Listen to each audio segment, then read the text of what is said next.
I don't know if you can fathom the feelings and the threat and the pain that I felt on Sunday, July 26th, upon the realization that a noose was hanging at that site. But I'm going to read something, and I don't intend to think that you guys don't know the policy on workplace violence, but it goes as such.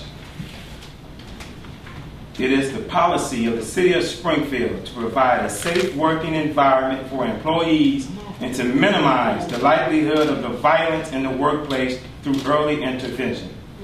Acts or threats of violence, explicit or implied,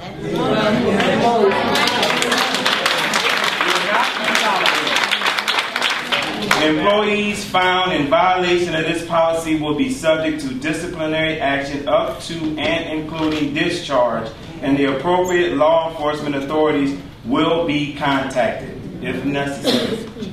Specifically, the city prohibits conducts and behaviors which intimidates, harasses, interferes, or threatens a fellow employees or their safety. That news did all of the above to me. I would like to know how the City of Springfield concluded an investigation without asking me. Without asking me why or how or who did this, and why would I think they did it in such a manner?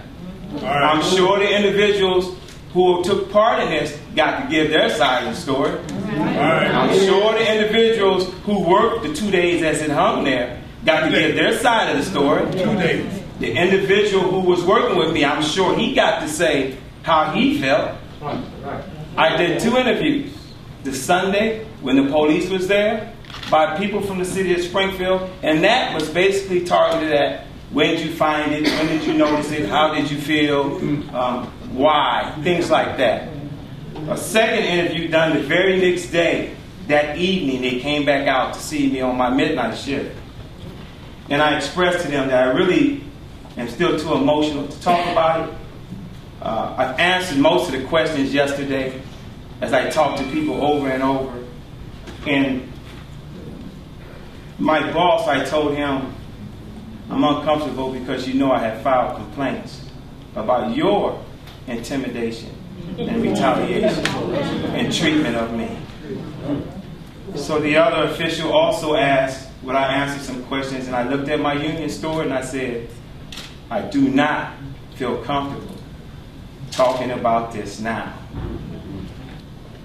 To this day, I have not sat down in front of no city officials and they asked me, Mike, why do you think person A who crafted this would do this and in that manner towards you? Have you had any problems with them in the past or now?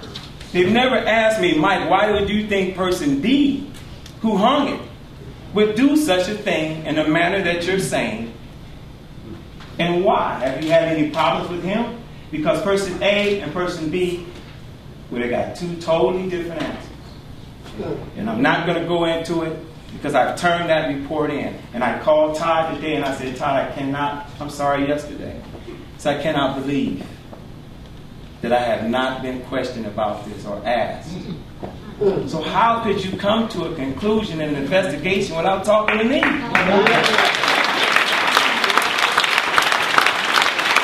I would like to see the individuals and understand why they would think that noose doesn't signify what it signifies.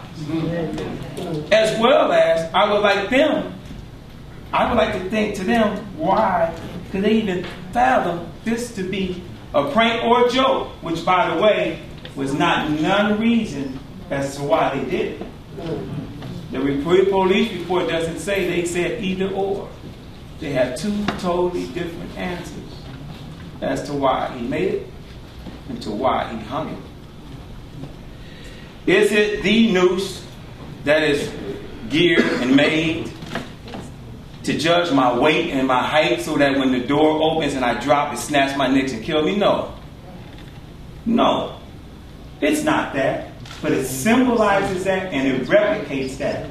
And it could wrap around my neck, but it doesn't have enough length. But that's not the question.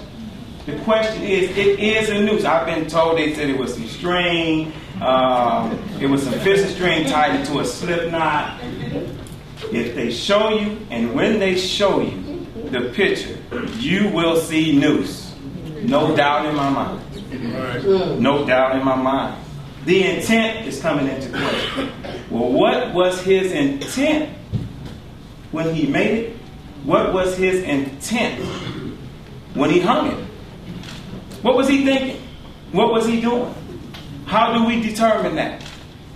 John Schmidt will make his determination. The city of Springfield will make his determination. I have my reasons why. And I'm hoping, I am truly hoping, that this here gets resolved in the right and professional manner. And me, let's talk about me just real quick.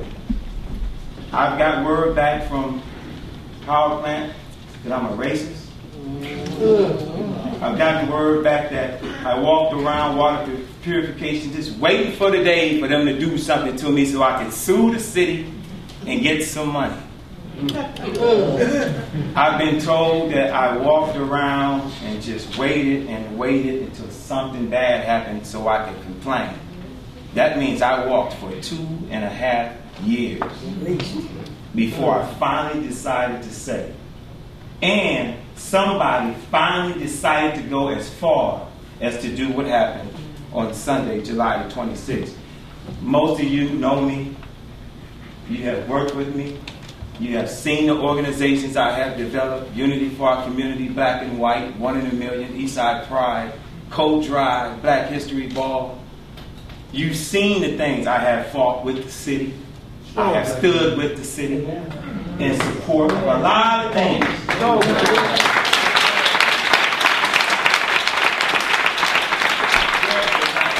In my body that is standing here before you that would do anything malicious or make up any story or turn this incident purposely for monetary reasons, for personal reasons, or for racist reasons. That is not true. I am not that person. I am not that person. Mayor Davin, I appreciate all your comments that you have said. And me and you have sat on podiums and award ceremonies and everything. So I know that you really know who I am and what type of person I am.